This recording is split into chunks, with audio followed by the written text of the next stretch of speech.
G sachant θ, je vais pouvoir l'écrire égal à, hein, ça c'est égal à l'expression de l'énergie libre, plus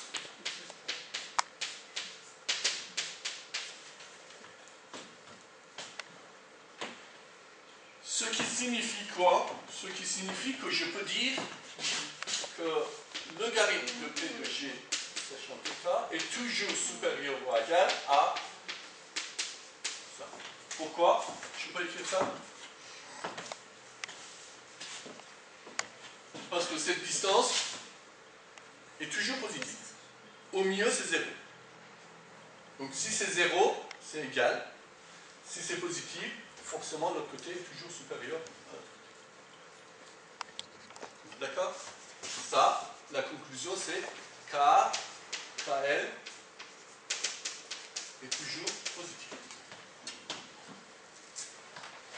Alors, si ceci est vrai, ce qui veut dire qu'il y a ce F, c'est une borne pour notre P de G sachant F. Et ce qui veut dire que si, par exemple, je serais intéressé à estimer θ par maximum de ressemblance, hein, si je voudrais maximiser le logarithme de P de G sachant θ par maximum de ressemblance, j'aurais dû faire ça. Alors, l'idée, maintenant, c'est de dire que si j'ai cette relation-là, puisque le calcul de ça est difficile à le faire, je vais utiliser ça. Sachant que ça, c'est toujours une borne inférieure donc, de mon expression. Autrement dit, le fait que maximiser en θ le terme qui est ici, je pourrais l'appeler L de θ, c'est équivalent à maximiser en θ et en Q F de...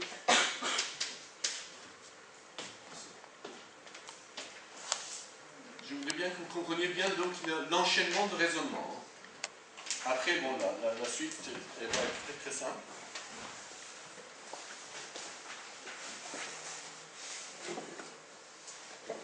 Et d'ailleurs, lorsque je voudrais donc, vous voyez que je suis en train de remplacer un problème qui est difficile par un problème d'optimisation qui est difficile, parce que cette expression-là est difficile à calculer, par un problème d'optimisation par rapport à deux choses, mais qui est plus facile. Ça vous dit déjà quelque chose.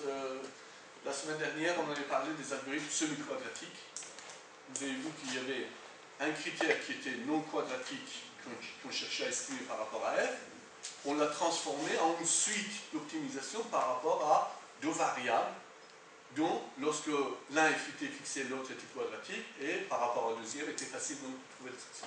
Donc là aussi, c'est, je fais l'analogie, mais c'est, là ici, mathématiquement, vous voyez qu'il y a une équivalence entre les deux. D'accord?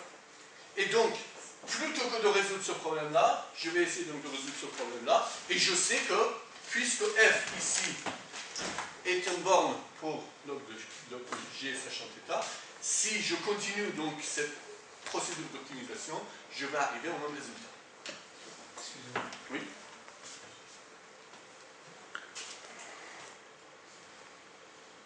Pourquoi maximum de L est égal à maximum F? Parce que, regardez ici, si je trouve 1, il y a un terme KL il y aura un terme de KL de Q et P, mais sachant que KL de Q et P, c'est toujours positif, et si j'arrivais à un optimum, ce terme-là, ce serait égal à 0, j'arriverai à cet optimum-là qui est égal. Mais vous avez raison, ceci est valable lorsque je suis arrivé à un optimum. Et l'optimum, voilà, ou presque optimum. D'accord ? Alors, et par ailleurs, en fait, ça c'est difficile à calculer, alors que ça, c'est beaucoup plus facile à calculer. C'est tout. Est-ce que vous voyez donc quel est... Ah oui, donc, alors maintenant, détaillons un petit peu F. Nettoyons un petit peu F qui est ici. F qui est là. F qui est moins intégrale de Q log de Q sur E de F et G sachant θ.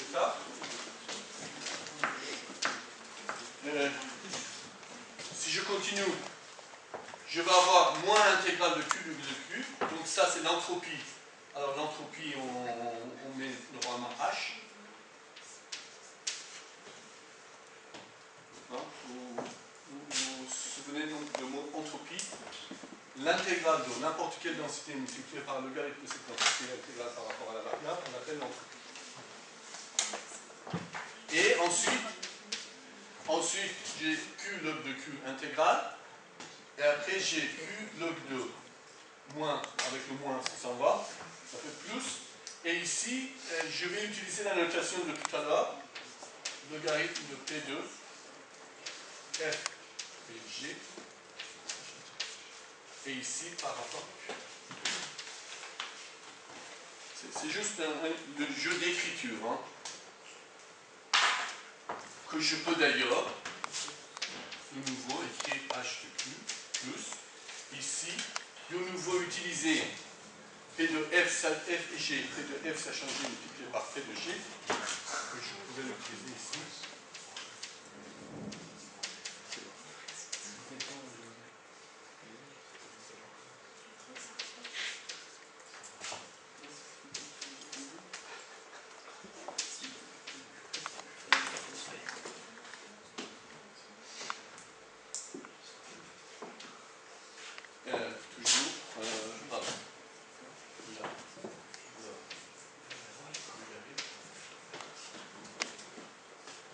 Alors, ce terme-là ne dépend pas de F.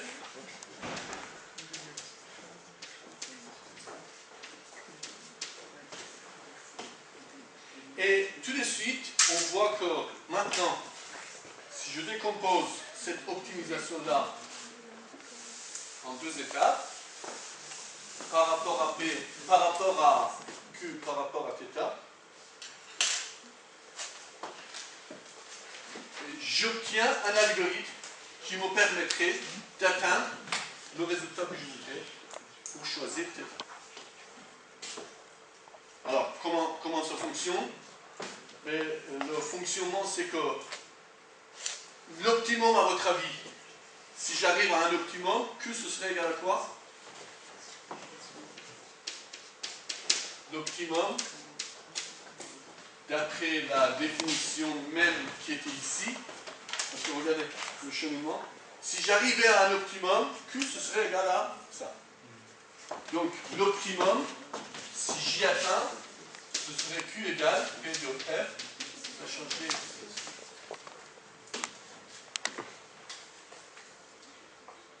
Alors, tout de suite, ceci me donne une idée d'un algorithme, qu'on appelle algorithme EM généralisé, Expectation Maximization. EM, c'est... Je vais écrire les deux étapes et on va voir ici. Donc, comment ça fonctionne? C'est que, imaginez qu'on a la valeur de θ à l'itération i. Imaginons qu'à l'itération i, j'ai réussi à obtenir l'optimum qui est P de F sachant G et θ i. Et donc, si je définis une quantité qui s'appelle θ et θ i, qui est la valeur de l'énergie, la valeur de cette énergie de l'expression que je viens d'écrire ici, pour Q et θ, mais à la place de Q, je vais mettre l'optimum.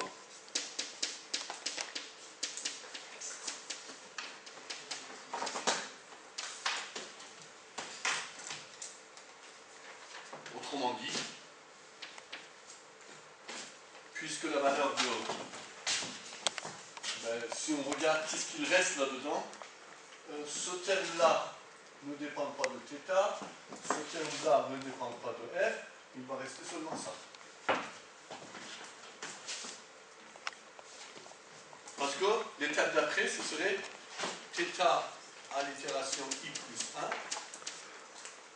1 égale argument qui maximiserait en θ plus de θ. Alors, cette première étape-là, on appelle expectation parce que si je regarde, parce que à cette étape, je dois calculer ça, et à cette étape, je dois maximiser par rapport à θ. Donc, toutes les termes qui ne dépendent pas de θ, ce n'est pas la peine que je le mette. Les termes qui ne dépendent pas de θ, ça, j'ai dit une bêtise. Je crois que oui, non, donc par la suite, je ne vais pas dire. Parce que j'étais en train de dire que ça ne dépend pas de f, ça c'est vrai, mais ça dépend de θ. Donc, je m'arrête là. Je ne vais pas détailler plus. Alors, cette étape-là, on parle de l'étape de expectation. Parce que pour calculer f, on a besoin de calculer cette espérance, en tout cas, des choses qui sont nécessaires. Et cette étape-là, on appelle maximization.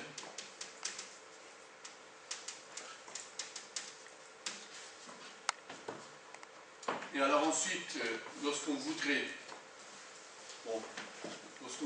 comparer par exemple deux jeux de paramètres l'un par rapport à l'autre, une fois qu'on obtient donc la valeur, on peut comparer les valeurs de f correspondantes, puisque l'objectif c'est quand même donc d'essayer d'atteindre cette limite-là. On peut faire un choix de modèle. Par exemple, on va faire un certain nombre d'hypothèses qui correspondent au modèle. On va calculer ces paramètres. On va changer donc le modèle numéro 2, qui va dépendre d'un autre, du même jeu de paramètres ou d'un autre jeu de paramètres, mais différemment. On va calculer donc l'expression de f, et on va choisir parmi les deux modèles, le modèle qui a une valeur de f plus grande ou plus petite. Ça dépend donc de signe qu'on choisit. Mais on cherche à optimiser ici, donc on cherche à minimiser ça, donc on cherche à maximiser l'énergie. Okay. Bon, je crois que je vais arrêter là ici sur les détails, je dirais, techniques des différents points. Analyse de performance, mais c'est un des points qui est important, c'est que très souvent, on commence à écrire les équations pour un nombre de données, parce qu'on est en train de travailler G égale HF plus epsilon pour un nombre de données fixé. Parfois, on peut se poser la question, que se passe-t-il? Quelle est la meilleure performance que je peux obtenir si le nombre de données augmente? D'accord? Et c'est là qu'on peut tout simplement utiliser cette technique-là, qui généralise pas mal donc juste le borne de Kramer-Hao. Ça généralise ça. On peut par exemple essayer de calculer l'expression de cette énergie pour différentes valeurs, nombre augmentant, donc le nombre des données augmentant, et regarder en valeur optimale quelle est la borne maximum qu'on pourrait atteindre, la borne minimum qu'on pourrait atteindre de cette valeur. Qui est une généralisation donc des choses beaucoup plus classiques en traitement du signal, en traitement esthétique du signal, qui est donc les bornes de Kramer-Hao dans la théorie statistique classique, je dirais. D'accord? Alors, dans cette approche-là, donc l'idée c'est de dire, bon, ben, j'ai un nombre de données ici fixé, je vais pouvoir augmenter le nombre de données au fur et à mesure, calculer toujours ce même paramètre-là, mais que pour calculer ce paramètre-là, je vais calculer la valeur de f optimum que j'obtiens, et ensuite je vais regarder, lorsque les données augmentent au fur et à mesure, comment cette valeur f va évoluer, et je vais pouvoir calculer les bornes les bornes bayésiennes, donc de cette manière. Bon, qu'est-ce qu'il y avait d'autre comme les points que je vais parler? Alors, planification d'expérience. On n'aura pas le temps donc, de rentrer plus dans le détail techniquement. Alors, en gros, c'est quoi? Eh bien, on a un jeu de données. Imaginez que vous êtes en train d'étudier, par exemple, l'effet d'un jeu de médicaments sur telle ou telle maladie.